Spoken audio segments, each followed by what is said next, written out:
তুমি না তওবা করেছিলে? তুমি না শুধুমাত্র আল্লাহর জন্য সবকিছু ছেড়ে দিয়েছিলে? বুঝতে পেরেছিলে কোথায় তোমার আসল ঠিকানা? ভুলে গেছো? আবার কোন পাপ তোমায় গ্রাস করে নিল? তুমি তো সেই যে নিজের পাপের প্রতি অনুতপ্ত হয়ে সিজদায় পড়ে অঝরে কেঁদেছিলে। তাহলে আবার কেন দুনিয়ার ধোকায় পড়ে গেলে? কেন ভুলে গেলে কোথায় তোমার আসল গন্তব্য? তুমি কি হার মেনে নিয়েছো নফসের কাছে? তুমি এত দুর্বল, ভুলে গেছো তুমি কার বান্দা?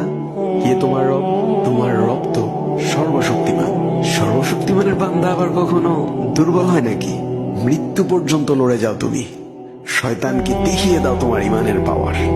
শয়তানের ধোকায় পড়ে অনেক পাপ করে ফেলেছো, তাই নিরাশ হয়ে গেছো তুমি, তাই না? তুমি কি জানো না তোমার রব কতটা মহান? তিনি তো তোমাকে ক্ষমা করার জন্য অপেক্ষা করছেন। তাই ফিরে আসো সেই রবের দুয়ারে, যার দুয়ার কখনো বন্ধ হয় না। ভিডিওটি ভালো লাগলে একটি শেয়ার করে দিবেন, হয়তোবা আপনার একটি শেয়ারও কারো হেদায়েতের উসিলা বনে যাবে।